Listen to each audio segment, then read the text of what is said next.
जय श्री माता जी। सभी साधकों का, सभी सहयोगी भाई बहनों का ध्यान सत्र में स्वागत करते हैं। सामूहिक बंधन।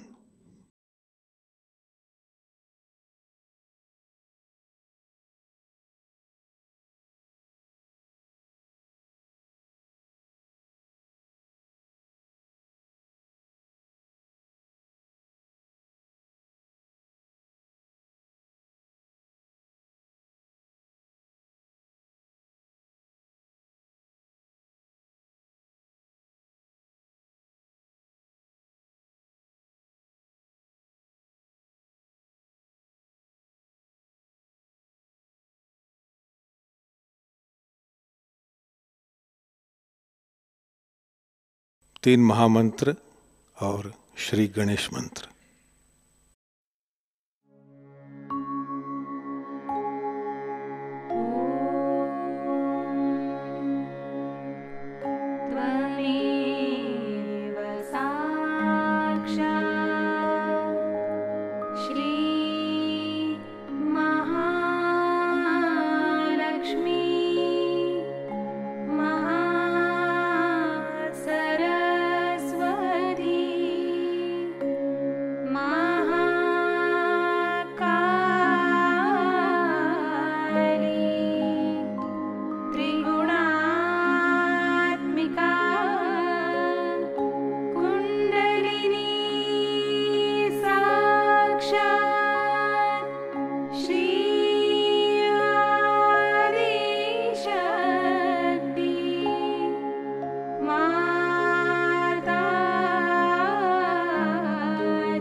चित्त सहस्त्रार पर कायम रखते हुए थोड़ी देर ध्यान करेंगे।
इसी ध्यान की अवस्था में हम श्री माता जी की अमृतवाणी आत्मसात करेंगे। प्रेम की तो कोई भाषा नहीं होती है जो प्रेम के बारे कुछ कहा जाए। हमारी माँ हमसे जब प्यार करती है तो वो क्या कह सकती है कि उसका प्यार कैसा है। ऐसे ही परमेश्वर ने जब हमें प्यार किया, जब उसने सारी सृष्टि की रचना की है, तब उनके पास भी कोई शब्द नहीं थे कहने के लिए। मनुष्य ही जब अपने निमित्त को, अपने इंस्ट्रूमेंट को पूरा कर लेता है, तभी भाषा का अवलंबन होकर के हम लोग प्रभु की कुछ स्तुति कर सकते हैं। आज के लिए कोई विशेष विषय या सब्जेक्ट इन लोगों ने मुझसे बताया नहीं, क्योंकि 3 दिनों में पूरी बात कहने की है। आज उत्पत्ति पे मैं कुछ कहूँ। मेरा जो कुछ कहना है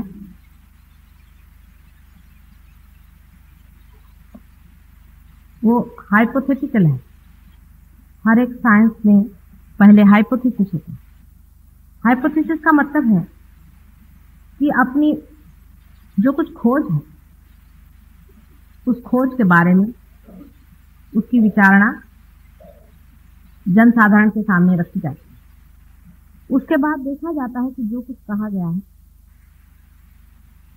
उसमें सत्य कितना है, फैक्ट कितना है, फैक्चुअल कितना है। जिस दिन वो चीज सिद्ध हो जाती है, उसी दिन उसे लोग साइंस के कायदे या लॉ समझते हैं। उसी प्रकार मेरा सारा कहना ही आप लोगों के लिए, अधिकतर लोगों के लिए बिल्कुल हाइपोथेटिकल है, लेकिन उसकी सिद्धता भी हो सकती है और दिखाई जा सकती है।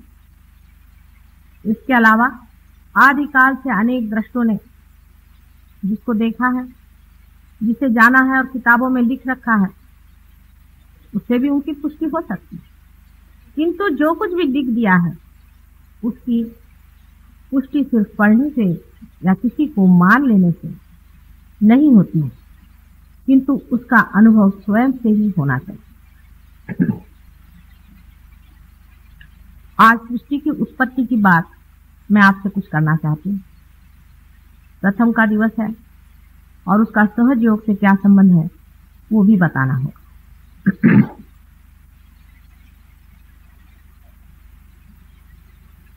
ब्रह्म के बारे में कहा जाता है कि वो आदि और अंत से परे नित्य है।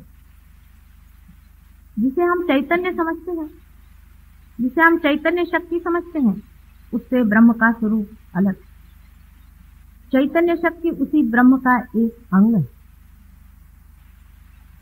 ब्रह्म माने जो कुछ भी है, सब कुछ ब्रह्म ही है। जैसे एक बीज ही सब कुछ पेड़ होता है, जैसे एक ही बीज में से पूरा पेड़ की पेड़ और अनेक अनंत पेड़ निकलते रहते हैं और फिर से वही पेड़ जाकर बीज में खत्म हो जाता है, उसी प्रकार ब्रह्म अनेक प्रकार विकारों में प्रादुर्भावित होता है, मैनिफेस्टेशन होता है और अंत में फिर वही बीज बन जाता है और फिर बीज से अनेकानेक अनंत विश्व उत्पन्न होते हैं। जैसे कि एक पेड़ का बीज होता है, ऐसे ही ब्रह्म का भी बीज समझ लीजिए, जिसे हम ब्रह्म बीज कहें। हर एक बीज की अपनी सृजन शक्ति होती है। हर एक बीज सृजनात्मक होता है। इसी प्रकार ब्रह्म की जो सृजन शक्ति है, वही ब्रह्म और उनकी ब्रह्म शक्ति के नाम से जाना जाता है।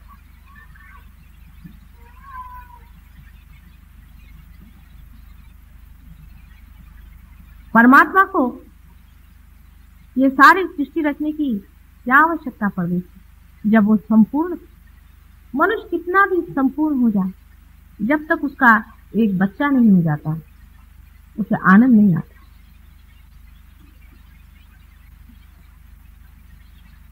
उसको ऐसा लगता है मैंने जो कुछ भी कमाया है ये किसके लिए। इसीलिए संसार में बहुत से लोग होते हैं जो बहुत धनी होते हैं, अगर उनके पास एक बच्चा नहीं होता तो वो बहुत प्रयत्न करते हैं कि किसी तरह से उन्हें एक बच्चा हो, कम से कम एक बच्चा हो जाए कि ये जो कुछ उनके पास है संचित वो किसी को दे सके, किसी को रिवील कर सके। इसी प्रकार परमात्मा को जब प्रेम हुआ, उनके हृदय में जब प्रेम स्पंदित हुआ, उसी वक्त उनके अंदर से बहने वाली उनकी शक्तियां संचित होकर के आद्य शक्ति या ब्रह्म शक्ति स्थापित हो गई। अब बीच में बचा हुआ जो कुछ भी है वही ईश्वर और परमात्मा। इसके लिए साइंस वाले मुझसे बार बार ये कहते हैं कि हम ईश्वर को नहीं मानते। आप ईश्वर को न माने, लेकिन अपने हृदय को अगर मानते हैं, इस हृदय में जो स्पंदित है वो क्या? इस हृदय में जो स्पंदित है वही ईश्वर, जो परमात्मा है, वही आत्मा स्वरूप हमारे अंदर हृदय में स्पंदित है और हर समय हमारा साक्षी, हमारे हरेक कार्य का वो साक्षी है और हरेक चीज वो देखता है।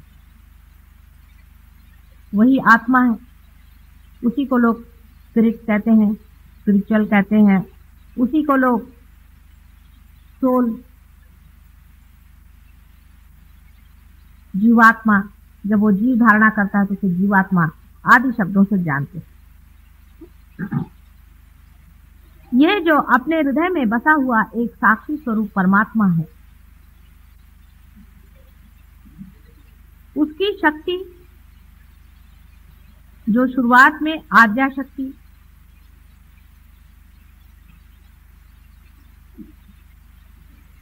सारे सृष्टि की रचना करने के लिए सुसज्ज होती है, उस वक्त उसमें 3 तरह से परिवर्तन आते हैं या वो अपने को परिवर्तित करती है।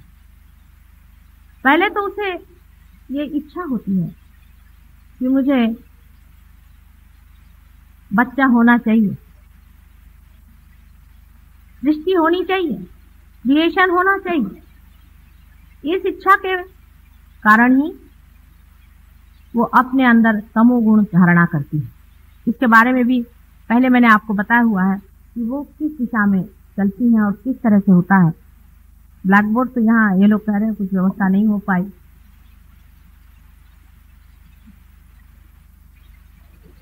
पहले जो इच्छा की जाती है, इच्छा करना आवश्यक है, उसी से तमोगुण का वलय तैयार होता है।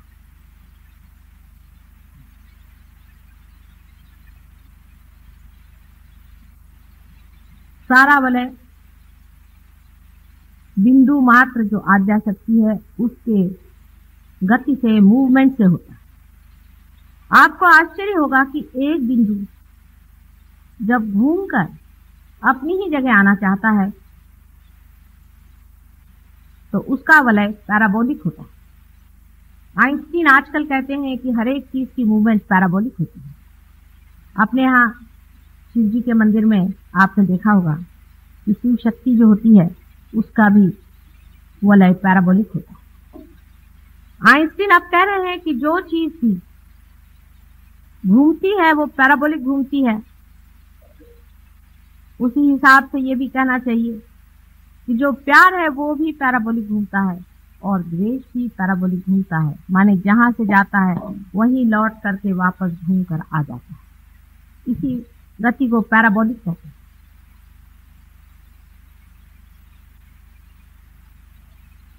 इसी प्रकार के पहले वलय के आकार को हम कह सकते हैं कि जिसने तमोगुण की रचना संसार में की। जैसे एक पंखे में 3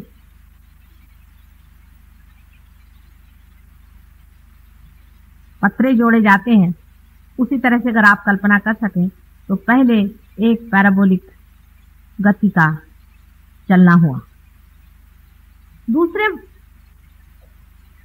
जब कोई चीज की इच्छा की जाए तो उसके लिए कुछ कार्यान्वित होना पड़ता है, कुछ कार्य करना पड़ता है, बगैर कार्य के नहीं हो सकता। तो एक्टिवेटिंग फोर्सेस आए जिससे रजोगुण की स्थापना। उन्होंने दूसरी जो मूवमेंट की, दूसरा जो पैराबोलिक मूवमेंट किया, उसके कारण रजोगुण की स्थापना। और जो एक्टिविटी हुई, जो कार्यान्वित हुई, तो इच्छा ये हुई कि अब अपना प्यार उंडेल दें उस क्रिएशन, अपना प्यार उस सृजन किए हुए अपने बच्चे पर उंडेल दें। यही रेवलेशन है और यही सत्व गुणों की रचना करता है। इस तरह से आप सोच सकते हैं कि एक ही चीज 3 बार घूम करके 3 गुणों को किस तरह से बनाती है और उसके ही अनेकविध परम्यूटेशंस एंड कॉम्बिनेशंस, मिलने जोड़ने घटाने से ही बनने वाली ये सारी सृष्टि, और उसमें ही फिर एक पृथ्वी की रचना होती। पृथ्वी की रचना भी पैराबोलिक ही मूवमेंट से होती। अभी आप अगर साइंस में पढ़ें तो एक्सप्लोजन की थियोरी बड़ी जबरदस्त लोगों के दिमाग में बैठी है, पर 10 साल पहले मैं भी यही कहती थी कि एक्सप्लोजन हुआ है। बगैर एक्सप्लोजन के हमारी जो उत्क्रांति आज हुई है ये हो नहीं सकती। इवोल्यूशन की जिस हालत में हम पहुंचे हैं, ये बार बार एक्सप्लोजन हो करके ही हम इस दशा पर आए। लेकिन आज वही बात लोग कहने लग गए हैं कि कोई न कोई ऐसा एक संघ मास इकट्ठा हुआ था जो एकदम से टूट पड़ा और उसके अंदर से सारी ही सूर्यमंडल आदि अनेक मंडल बने। आज साइंस वाले इसी बात को कह रहे हैं। उसी प्रकार जब पृथ्वी बनने के बाद भी दूसरा एक एक्सप्लोजन शुरू हुआ जहां जीवंतता मनुष्य में आई। पहले तो आप जानते हैं, सबसे पहले छोटे छोटे एक एक सेल के प्राणी जीवधारी हुए। उसके बाद बढ़ते बढ़ते मनुष्य की दशा में हम लोग आ गए। उत्क्रांति के बारे में विशद पूर्वक बताने की जरूरत नहीं है, लेकिन वहां पर भी अगर आप सोचें, अगर आप विचार करें, यूडुआ नाम का एक बड़ा भारी बायोलॉजिस्ट है, उसने लिखा हुआ है कि मनुष्य जब जड़ से बना है तो आश्चर्य होता है कि इतने थोड़े समय में मनुष्य कैसा बनता है। इसमें कोई चांस नहीं था, यूं ही नहीं बन गया था, लेकिन कोई न कोई इसके पीछे में हाथ था, कोई न कोई कार्य इसे कर रहा था, कोई न कोई इस सृजन को गति दे रहा था, संभाल रहा था और उसका नेतृत्व कर रहा था। आखिर ये शक्ति ऐसी न होती तो अभी तक मनुष्य तो छोड़ो, पर कुछ अमीबा भी संसार में नहीं आ सकते थे, जिसे कि लॉ ऑफ चांस साइंस में माना गया। ये बायोलॉजिस्ट परमात्मा की बात तो करते नहीं है, लेकिन हाँ, ये जरूर उन्होंने कहा है कि ऐसी कोई व्यक्ति तो हम समझ नहीं पाते, लेकिन ये जो शक्ति है, ये जरूर ऐसी कोई न कोई शक्ति है जिसने ये सृष्टि की रचना की थी। इतना भी उनका कहना बहुत। अब जब मनुष्य खड़ा हो गया और सृष्टि की ओर उसने नजर की, तो वो अपने को भी जानवर से अलग पाता है। हम लोग ये सोच नहीं पाते कि हम जानवर से कितने अलग हैं। हम ये समझ ही नहीं पाते हैं कि हम में और उनमें महदंतर है। और जब हम ये भी सोचते हैं कि हम उन्हीं से इवॉल्व हुए, तो आश्चर्य होता है कि हम इनसे इवॉल्व कैसे हो सकते। कोई आश्चर्य की बात नहीं है। अगर आप ये सोचें कि हम लोग वायुयान से कभी भी चंद्रमा पर नहीं पहुंच सकते। एक 25-30 साल पहले तो हम लोग सोच भी नहीं सकते थे कि हम चंद्रमा की ओर जाएं। कोई ऐसी बात सोचता तो लोग हंसते कि क्या बेवकूफी की बात करें, ऐसा हो ही नहीं सकता, असंभव की बात समझी जाती थी। आज मनुष्य जो चंद्रमा पर भी पहुंच गया है वो भी एक्सप्लोजन की ही थ्योरी पर कहते हैं। आपने देखा होगा कि जो स्पेस क्राफ्ट आकाश में छोड़े जाते हैं उनमें 4 तरह के एक्सप्लोजन लगाए जाते हैं। पहले एक्सप्लोजन से वो कुछ हद तक चले जाते हैं, समझ लीजिए उनकी गतिगत 10,000 मील होती हो, तो दूसरे एक्सप्लोजन से उसके 10 गुना उसकी गति कर देते हैं, तीसरे एक्सप्लोजन से उसकी 10 गुना गति हो जाती है और चौथे एक्सप्लोजन से फिर 10 गुना हो जाती है। अगर एक्सप्लोजन बीच में न हो तो एक ही गति से वो कभी भी चंद्रमा पे नहीं पहुंच सकता। वही चीज मनुष्य की उत्क्रांति के मामले में हुआ है कि वो एक गति से दूसरी गति में आने के लिए कुछ न कुछ बड़ा भारी एक्सप्लोजन हुआ और उसी के कारण आज मनुष्य इतने से थोड़े से समय में ही, बहुत ही थोड़े समय में, आश्चर्यजनक थोड़े से समय में ही आ करके और इस स्थिति में पहुंच गया है जहां वो बहुत कुछ समझ सकता है और बहुत कुछ जान सकता है, लेकिन अब भी उसे बहुत जानने का, बहुत कुछ उसे जानने का।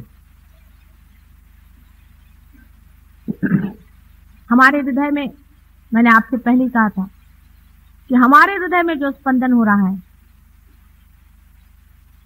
ये कौन सी शक्ति के मारे हो रहा है। ये अगर आप डॉक्टर से पूछें, बड़े पढ़े लिखे डॉक्टर से पूछें, तो आपको इसका उत्तर सिर्फ एक ही देंगे कि इसकी एक संस्था है जिसको हम स्वयंचालित संस्था ऑटोनॉमस नर्वस सिस्टम कहते हैं। इससे अलावा आगे नहीं जा, मनुष्य इससे आगे नहीं जा पा रहा है, सिर्फ इतना ही कहता है इसका ये नाम। अगर हम कल कहें कि हमारे देश की राज्य व्यवस्था कैसे हो रही है, तो हम सिर्फ नाम दे दें कि इसमें एक गवर्नमेंट ऑफ इंडिया नाम की संस्था है और वो ये कार्य कर रही है, तो ये कोई बड़ा साइंटिफिक जवाब तो नहीं है, क्योंकि वो संस्था क्या है, वो कैसे कार्यान्वित है, वो कैसे चल रही है, इसके बारे में तो कुछ जाना ही नहीं। फिर आपने सिर्फ नाम देने से सबका तो मुंह ही बंद कर दिया। सिर्फ नाम देने के लिए ही तो सारे साइंस की उत्पत्ति नहीं हुई, किंतु ये बताने के लिए कि ये शक्ति, ये सृष्टि, ये सृजन, ये सब क्यों, कहाँ, कैसे है। लेकिन साइंस वहां तक शायद कभी पहुंच पाए या न पहुंच पाए। आप लोग पहुंच सकते हैं। साइंस की दृष्टि अत्यंत एनालिटिकल है, केंद्रीकरण है। यानी आप जानते हैं कि एक हाथ के लिए एक डॉक्टर होता है, दूसरे हाथ के लिए दूसरा डॉक्टर होता है। संपूर्ण समग्र ज्ञान साइंस से आना बहुत है। जैसे कि एक पेड़ में बहुत से फूल खिले हुए हैं और हर एक फूल को देख रहा हूं और उसके बारे में जांच पड़ताल कर रहा हूं, और कोई कह रहा है कि इसका रंग पीला होता है, कोई कह रहा है नीला होता है, लेकिन कोई अगर उस चैतन्य में या उस रस में जिससे कि सारी ही सृष्टि उस पेड़ की हुई है उतर सके, तो वो बता सकता है।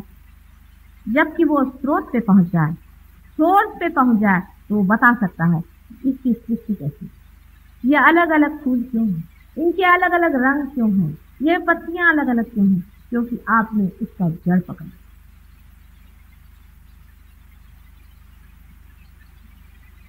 हालांकि लोग बहुत से बंबई में हमसे जब भी हम बात करते तो कहते हैं यार लोगों को खाने पीने को नहीं, चीनी नहीं मिल रही है, माता जी आप ये क्या सब भगवान की बातें करते। ऐसा भी लोगों को कहना सही है। लोग कहते हैं कि आपको इस वक्त ये क्या पड़ा हुआ, लेकिन ये सब क्यों हो रहा है अगर सोचा जाए, एक पल आप सोच लें, अपने देश में खाने पीने को नहीं, अमेरिका में लोग आत्महत्या कर रहे हैं, भाग रहे हैं अपने घर में, पागल हो रहे हैं लोग, कहाँ नहीं है ह्यूमन क्राइसिस। सारे संसार में आप किसी से भी बातें करें तो ऐसा लगेगा कि उसके पहाड़ टूटा जाए, चाहे उनके पास खाने पीने को हो, चाहे उनके पास बाल बच्चे हो, चाहे ना। संसार में कहीं भी कोई एक भी सुखी चीज तो नहीं दिखाई देता। अगर यही बात है कि सिर्फ खाने पीने ही से आप सुखी होने वाले हैं, तो जो लोग अत्यंत सुखी इस मामले में हैं, वो भी मुझे कभी भी सुखी नहीं दिखे। क्या कारण है कि वो भी, क्या वजह है कि वो भी मानो टूटे हुए चले जा रहे हैं, खत्म हुए से चले जा रहे हैं? इसका कारण यही है कि जो पेड़ अत्यंत बाहर बढ़ जाए और विशाल हो जाए बाहर और अपने स्रोत पे जाकर न बैठे, अपने स्रोत को न पकड़े, अपने सोर्स को न पकड़े, वो पेड़ जरूरी है कि टूट जाए। जहां से हमें सारी शक्तियां मिल रही हैं, जहां से हम शक्ति पा करके और शक्तिशाली हो सकते हैं, उसी की अगर हम खोजने लगा तो जरूरी है कि हम एक एक व्यक्ति टूटेगा, एक एक देश टूटेगा, एक एक संसार का कण कण टूट जाएगा, क्योंकि जो इंटीग्रेटिंग, जो बांधने वाली, जो सृजन करने वाली, जो शक्ति देने वाली, एनर्जी गिविंग वाइटैलिटी, जो स्वयं चैतन्य है, उसका जब तक हम लोग पता नहीं लगाएंगे तब तक हम चैतन्य रहित हो जाएंगे, मृत हो जाएंगे, सारे संसार का संहार हो जाएगा। इसलिए अब आप समझ सकते हैं कि कितना आवश्यक है कि उस चीज का हम पता लगे, उस शक्ति का हम पता चला जो हमारे हृदय में धक धक धक धक चल रही और हमारे ऊपर में आवाहन है, इस चीज का चैलेंज है कि जानो ये क्या है। मैं रात दिन धक धक धक धक तुम्हारे हृदय में चल रही हूं, तुम्हारा वचन चला रही हूं, तुम्हारा आश्वासन चला रही हूं। तो इसे जान लीजिए कि ये चीज क्या है। अगर इसे जाना नहीं तो सारा की सारा सारी परमात्मा की सृष्टि रचना सारी की सारी खत्म हो जाएगी और इसकी दारोमदार, इसकी जिम्मेदारी, इसकी रिस्पॉन्सिबिलिटी हर एक मानव की। मानव ही ऐसा है जो कि आज सृष्टि की स्टेज पर खड़ा हुआ। आज मानव में ही वो शक्ति खेल रही है जिसे वो जान सकता है। क्या कुत्ते बिल्ली से समझेंगे? मैं क्या कुत्ते बिल्लियों से जाकर के कहूं या जंगलों में पेड़ों से जाकर के कहूं कि भाई तुम अपनी शक्ति जानो? मुझे तो आप ही लोगों को बताना है बार बार कि जिस शक्ति के सहारे आज आप चल रहे हैं उसे जरूर जान लीजिए और इसका परिणाम, न जानने का परिणाम आप देखिए। कहीं भी मनुष्य को शांति नहीं, जंगल में चला जाए, घर से भाग जा, दुनिया छोड़ दे, लेकिन उसे शांति नहीं है, उसे आनंद नहीं है, उसकी शक्ति नहीं हो रही, घबरा रहा है। वजह क्या? साधारण तरह से समझाया जाए तो ऐसे समझा सकते हैं कि आपके अंदर जो पेट्रोल भरा गया है, जिस शक्ति का पेट्रोल भरा गया है, वही आप खत्म करेंगे अपनी कार्य शक्ति से। करना ही चाहिए, कार्य करने ही के लिए शक्ति है, पेट्रोल खर्च करना ही चाहिए। पेट्रोल अगर भरा गया है उसको खर्च नहीं करिएगा तो आप भी व्यर्थ है, जरूर। लेकिन फिर से पेट्रोल भरने की व्यवस्था आवश्यक होनी चाहिए। जब बच्चा 3 साल का हो जाता है तभी उसके पेट्रोल का जो सर का जो बुच होता है वो बंद कर दिया जाता है, उसको बंद कर दिया जाता है और वो तोड़ दिया जाता है उस शक्ति से जो उसके अंदर भरती है। इसी को हम कुंडलिनी शक्ति कहते हैं। कुंडलिनी शक्ति के बारे में आपने हजारों चीजें पढ़ी होंगी, सुना होगा, लेकिन मेरी स्वयं की धारणा है कि बहुत ही कम लोगों ने इसके बारे में जाना। जो कुछ लिखा है पढ़ लिख करके, इधर उधर देख देख करके जिन्होंने लिखा है, तो कोई लिखना नहीं। आप लोग अगर कभी हमारे ध्यान वगैरह में आए तो हम आपको दिखा सकते हैं कि कुंडलिनी का स्पंदन आपके अंदर होता है। आपकी पीठ के रीढ़ की हड्डी के नीचे के हिस्से में त्रिकोणाकार में कुंडलिनी का स्पंदन, आप उसे देख सकते हैं। कोई हवाई बातचीत में नहीं करती, उसका स्पंदन, उसका उठना और चढ़ना आप अपने हाथ से देख सकते हैं। हमारे यहाँ भी बहुत से डॉक्टर्स पार हो गए हैं, साइकोलॉजिस्ट पार हो गए हैं, जिनको हम कहते हैं पार हो गए, मैं जिन्होंने इस शक्ति का कुछ अंदाज दिया। ये लोग इस बात को मान, लेकिन उनकी बात कौन सुनता है, मेरी बात कौन सुनता है? पता नहीं 10 साल बाद, शायद 10 साल बाद अगर अमेरिका की बात आएगी तो हम लोग सुनेंगे। हम विश्वास ही नहीं कर सकते कि ऐसा कोई कर सकता है और एक साधारण गृहिणी ऐसा कार्य कैसे कर सकती। वास्तविक बचपन से ही मैं कुंडलिनी देखती थी और इसके बारे में सब कुछ जानती थी, लेकिन मैं ये नहीं समझ पाती थी कि मनुष्य का क्या सोचे, मनुष्य ऐसा क्यों है, मनुष्य नाटक देखते देखते ऐसा क्यों सोचता है कि वही शिवाजी महाराज वो नाटक खेल रहा है, ये क्यों भूला हुआ। छोटे बच्चे हैं, कोई खेल रखते तो खेलते हैं, उसके बाद सब फेंक देते, कोई भी उस खेल से चिपकते, और हम लोग किसी खेल को ऐसा समझते कि वो हमारा ही खेल है। छोटे बच्चे भी मकान बनाते छोड़ देते हैं, उसके बाद कुछ और इकट्ठा लेते हैं, उसको छोड़ देते हैं। मेरे ध्यान में बच्चे आते हैं, मुझसे पूछते हैं, माता जी आप डॉक्टर डॉक्टर क्यों खेल रहे हैं। वो सोचते हैं सारा संसार खेल है, फिर बड़े होने पर हम क्यों इसे सोचते हैं कि ये खेल नहीं है। इतनी सीरियस होने की कौन सी बात। बड़ी अजीब सी बात है। बहुत दिनों से मैं मजाक बताती हूँ कि कुछ लोग प्लेन से जा रहे थे, अपने सर पे उन्होंने बोझा उठा लिया, तो किसी के समझ नहीं आया। उन्होंने कहा साहब आप ये क्या कर रहे हैं। तो उन्होंने कहा कि साहब मैं तो ट्रेन का बोझा जो है वो हल्का कर रहा हूँ। बड़ा सीरियसली कहा उन्होंने। ऐसे ही हम लोग करें। वास्तविक हमारा कार्य कुछ भी नहीं, हमें कुछ करने का नहीं है। जैसे ये माइक है, इसे कुछ नहीं करने का है, सिर्फ मेरी जो वाणी है आप तक पहुंचाना। लेकिन अगर ये माइक समझे कि साहब मुझे को बोलने का है तो मुझे तकलीफ होने लग जाती, और अगर ये बोलने लग जाए तो मेरा बोलना खत्म हो। हम कुछ करते नहीं है। जैसे ये उंगलियां अगर कभी सोचने लगे इसमें से एक उंगली कि मैं अलग हूं, मुझे कुछ कार्य विशेष करने का,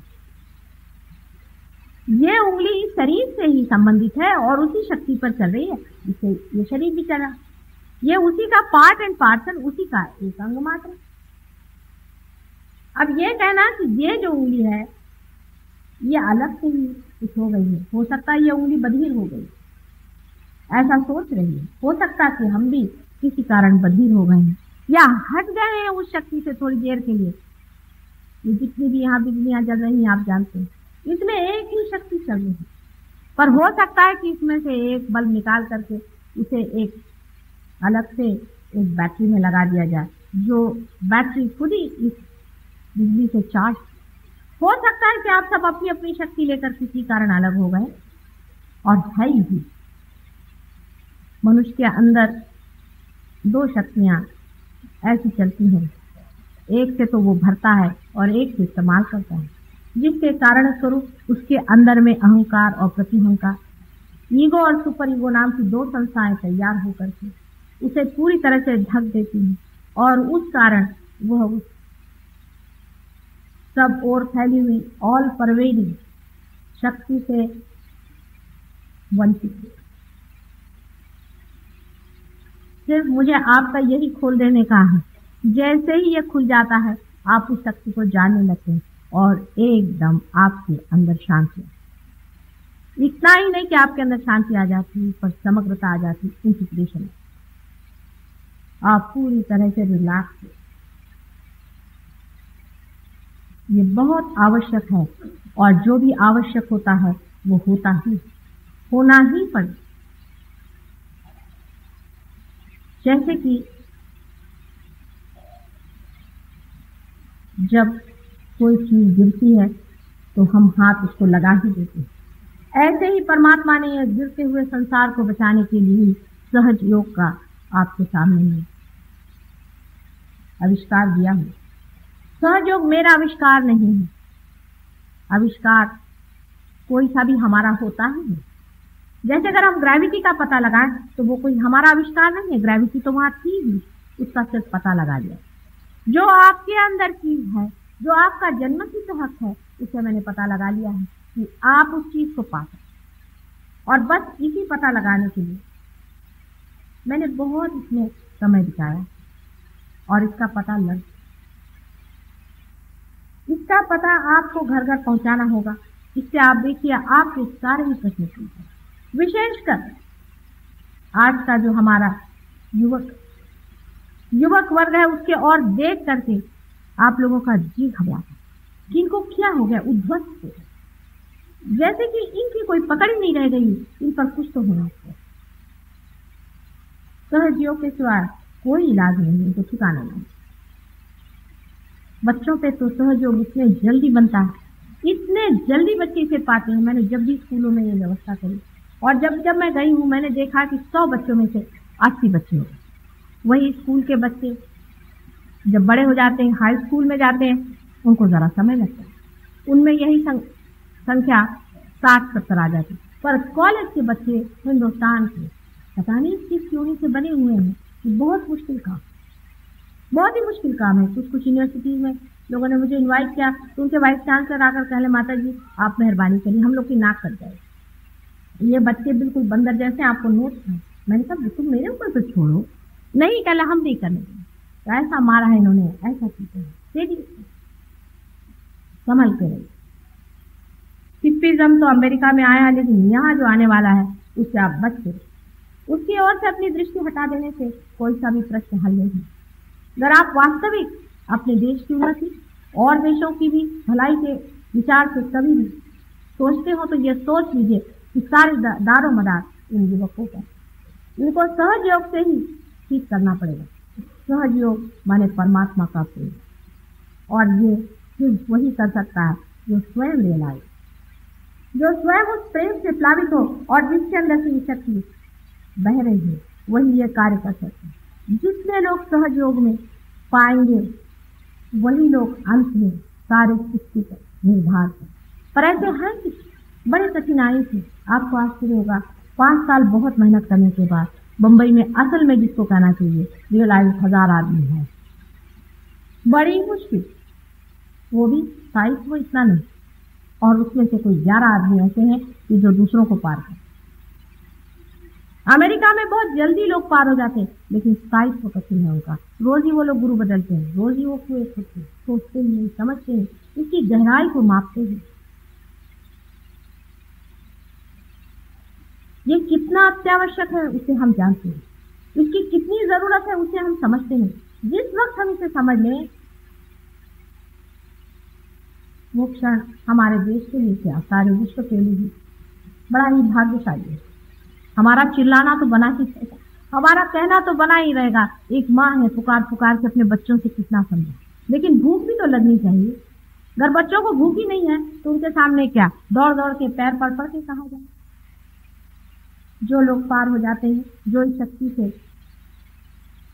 परिपूर्ण हो जाते हैं, उनको कोई भी बीमारी नहीं आती, और आने पर भी वो उसे ठीक कर सकते, क्योंकि ये ज्ञान भी न दिया जा सकता कि इस बीमारी को इस शक्ति से कैसे किया। आपके हाथ में से धीरे धीरे बहने वाली ये जो लहरियां हैं, जिसे कि चैतन्य लहरी आदि, बहुत पहले से कहा गया, आदि शंकराचार्य ने भी अपनी किताबों में लिखा हुआ है, लेकिन उनको आजकल पढ़ता कौन।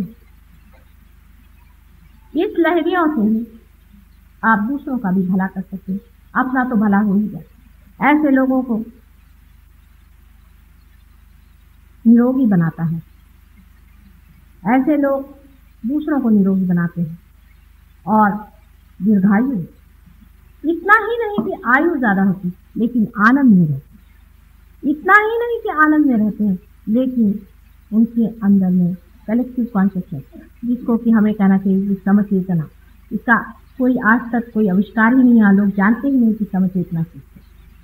कहने वाले जैसे यूंग ने बहुत बार समचेतना पर कहा है, लेकिन कोई साफ साफ बात नहीं। आप अगर ध्यान में आकर के इसे पालें, मेडिटेशन में आकर इसे पालें, तो आप समझ जाइएगा कि समचेतना हम क्या कहते हैं।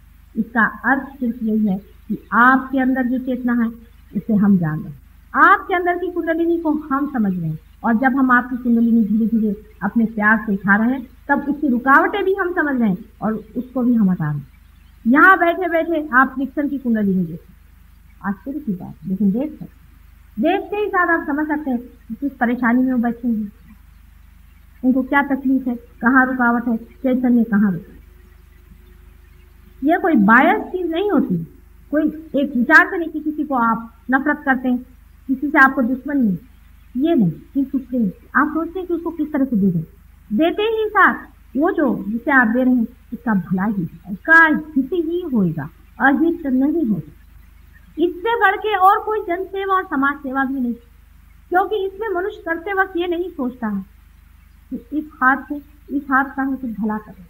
ये तो दोनों हाथ जब एक ही हो गए और इसमें जब दर्द हुआ तो अपने आप ऑटोमेटिकली आप इसको ठीक है। सहज योग यानी क्या है, इसका अर्थ क्या है, इसके लिए आगे कैसे बढ़ना चाहिए, इस पर मैं कल बताने वाली हूँ।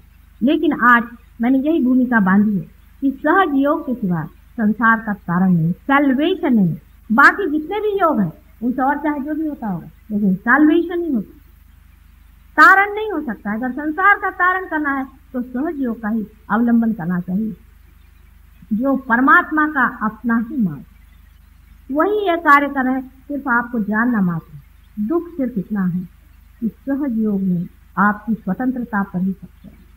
अगर आप इसको पूरी तरह से सोच विचार से अंदर की आर्थिकता, अंदर की प्यास से नहीं चाहेंगे, ये काम नहीं करें। अमेरिका में एक साहब बहुत बड़े आदमी थे, वो मेरे साथ 4 दिन आके रहे, कहने मुझे पार करा। वो पार नहीं हुए।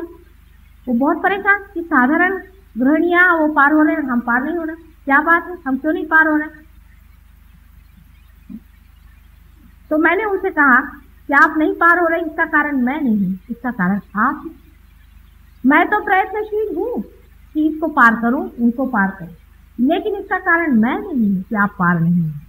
वो पूछने लगे कि फिर कारण क्या। मैंने कहा कारण ये है कि अंदर से वो प्यार जगा, वो आर्तता जगी नहीं जो अपने प्रति भी होनी चाहिए। जिस दिन वो प्यार जग जाएगा तो स्वयं ही पार हो जाएगा। दूसरे दिन सवेरे 4 बजे नहा करके वो बैठे और पट से पार हो। ये हो जाता है, जिसने में बहुत ही अद्भुत, लेकिन है ही अद्भुत, लेकिन बहुत कुछ अद्भुत संसार में होता है। उसी तरह से ये भी कुछ घटित होना है, तो उसे स्वीकार कर, उसको अपनाना चाहिए, उसके बारे में शंका कुशंका करने से उनकी कार्य। आज उत्पत्ति से लेके मनुष्य तक पहुंचा दिया है आप लोगों को, और मनुष्य से मनुष्य को आगे कहाँ जाना है उस और भी इशारा। लेकिन हमारे इशारे करने से भी और कहने से भी कार्य नहीं हुआ। आपके अंदर ये मांग है या नहीं, आप इसे चाहते हैं या नहीं, आप अपनी शांति को पूरी हृदय से चाहते हैं या अभी भी कहीं जड़ता में ही फंसे। इस पर बहुत कुछ निर्भर है। कल सहयोग माने क्या, सहयोग से कैसे प्राप्ति होती है, आदि विषयों पर मैं आपके सामने विस्तार पूर्वक कहूँ। आज सबका विचार ये भी था कि ध्यान करे बगैर तो कुछ माता जी के भाषण में अर्थ नहीं, और सच बात, ध्यान तो होना ही है।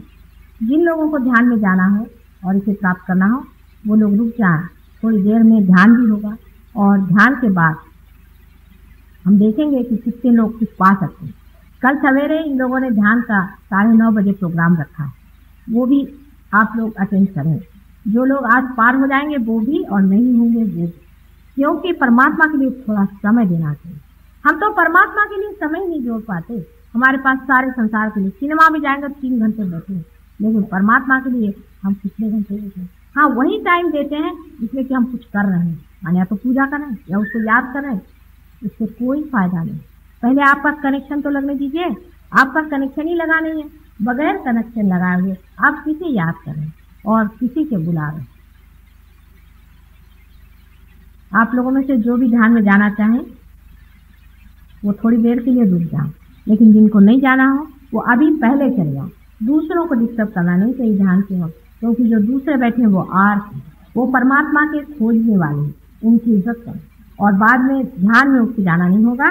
करीबन ध्यान को भी 20-25 मिनट लग जाएंगे, ध्यान में हम देखेंगे। और जिनको जाना हो वो अभी चलेगा। ये रियलाइज लोग कहते जरा मागे बसले तर जास्त फायदा होईल, मध्ये बसू नका। जो लोग रियलाइज हो गए वो पीछे की ओर बैठे।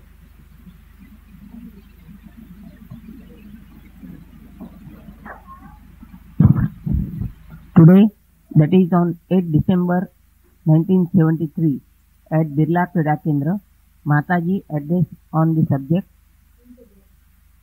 Kundalini, your mother in the light of Sahaj Yoga.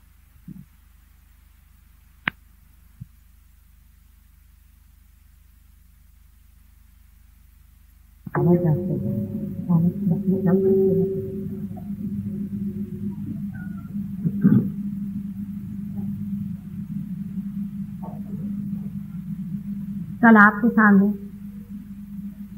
मैंने सहज योग की भूमिका रखी, जिसे कि हम प्रीफेस कहते हैं। किसी भी विषय को सुनने से पहले ये जान लेना चाहिए कि ये बात है क्या।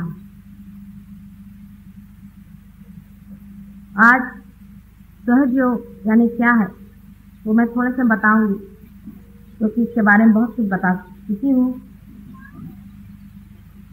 और सहज योग में जो कुंडलिनी कार्य करती वो क्या है, और उसमें जो सिंबल्स यानी प्रतीक हमें दिखाई देते हैं वो क्या है, ये सब बातें मैं आपसे बताने वाली। इससे पहले कि मैं आपसे कुछ इस मामले में कहूँ, मैं आपसे निवेदन करना चाहती हूँ कि जो कुछ भी मैं आपसे कह रही हूँ उसकी प्रचिति, उसका अनुभव हमारे प्रोग्राम में आने वाले लोग, हमारे लेबोरेटरी में आने वाले लोगों को आया हुआ है। इसको सब ने जाना हुआ है, जो लोग पार हो चुके हैं और इसमें कुछ बढ़ चुके हैं। रोज ही ऐसे लोगों की प्रगति बढ़ रही है। जैसे कि पहले एक ही मछली पानी से बाहर आई, उसके बाद उसने जाकर 10-12 मछलियों को बाहर ले आया, और उसके बाद एकदम से बहुत सारी मछलियां एकदम से पानी से बाहर आकर अपने नई खोज में लग गई। उसी प्रकार इस नए एक्सप्लोजन में, जिसको कि मैं कहती हूँ मनुष्य सुपरमैन अति मनुष्य होने के मार्ग पर है, कुछ लोग बाहर आकर के दूसरों लोगों को खींच रहे हैं। लेकिन इसकी कसौटी आपका अपना अनुभव है। हमारे कुछ कहने से या करने से या कितनी भी बड़ी बड़ी बातें करने से आपके लिए कोई लाभ नहीं है। हालांकि सबने कहा है कि इस पर हम बातचीत करें, और लोगों ने कहा हुआ है कि ये बात कहें, न जाने कितने लोगों के समझ में आई, और हो सकता है कि इससे बहुत से विद्वज्जन परेशान हो जाएं और ये सोचें कि माता जी कुछ हवाई प्रकृति उड़ा रहे हैं। किंतु मैं आपसे सिर्फ इतना निवेदन करूंगी कि जो भी मैंने बात कही है उसकी सिद्धता करने की भी क्षमता पाई है, तभी मैं बात कर रही हूँ। ऐसे तो जीवन में बहुत सालों तक मैं ये बात बोलती ही नहीं थी कि मनुष्य को क्या खोजना है। यहाँ तक तो मैंने अपने को सीमित रखा था, कारण मैं ये जानती थी कि जो मानव अभी नीचे ही मंजिल पे खड़ा हुआ है उसको 10वें मंजिल की बात करना बहुत गलत है। कम से कम 5वें मंजिल पे ले जाने की कोई व्यवस्था हम ढूंढ लें, तभी उनसे 10वें मंजिल की बात करना चाहिए। वैसी व्यवस्था होने के ही स्वरूप आज सहयोग पर कुछ बात कही जा सकती है जो लोगों के दिमाग में भी चढ़ती। साइंस से अभिभूत लोग जरा मुश्किल से इस बात को समझ पाते हैं, क्योंकि साइंस की आंख वहां तक नहीं पहुंच पाती। लेकिन एक दृष्टा होकर हमें आपको बताना ही होगा कि आपको कहां पहुंचना है, मंजिल कैसी है, क्या है, ये तो हमें बताना ही होगा। आखिर आप ही को तय करना है, आप ही को ये फासला, ये अंतर आप ही को पार करना है। कल मैंने बताया था आपसे कि अपने अंदर जो सर्वशक्तिमान शक्ति है, जो चैतन्य शक्ति है, जो प्रभु की प्रेम शक्ति है, उसने पेट्रोल भर दिया तो अपने सर के बीचों बीच तालू से अपने अंदर शक्ति भर दी, और हम सब उसके बाद अलग अलग हो गए, अपनी अपनी शक्ति के मालिक हो गए। उसके बाद हमारे अंदर ये भावना आई कि हम अलग हैं, आप अलग हैं, वो अलग। पहले सब एक ही रहते हैं, लेकिन बच्चा जब बड़ा हो जाता है और उसमें अहंकार और प्रति अहंकार आकर उसके सारे मस्तिष्क को घेर लेता है, उस वक्त वो उसी एकाकार शक्ति से अलग होकर अनेकाकार हो जाता है। ये जो बीच में से आने वाली शक्ति है, इसी को मैं कुंडलिनी कहती हूँ, और उसके बारे में थोड़ा चित्र करके आपको दिखाऊंगी, जिससे आसानी से समझ में आए।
जय श्री माता जी।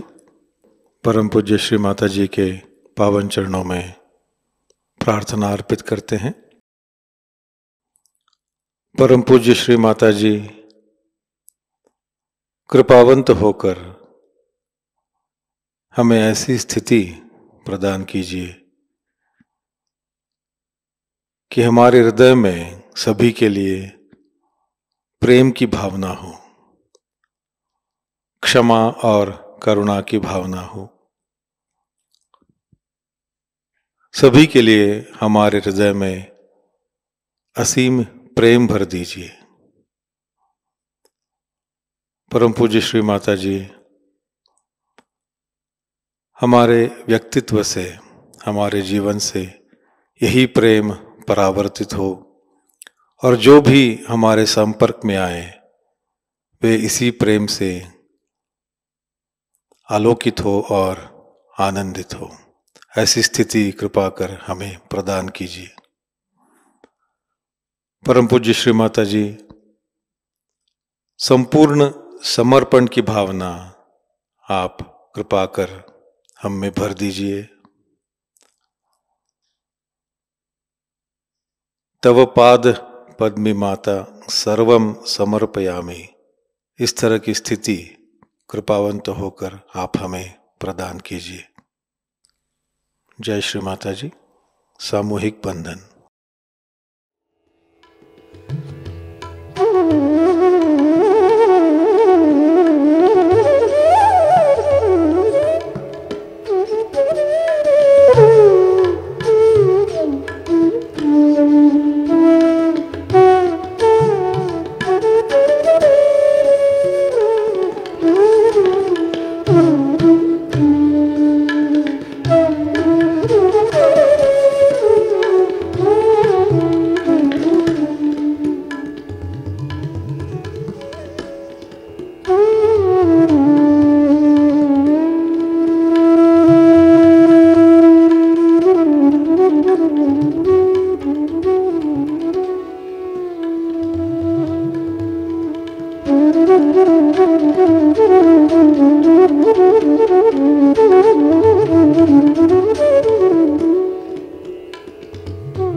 आज का ध्यान संपन्न होता है। जय श्री माता जी।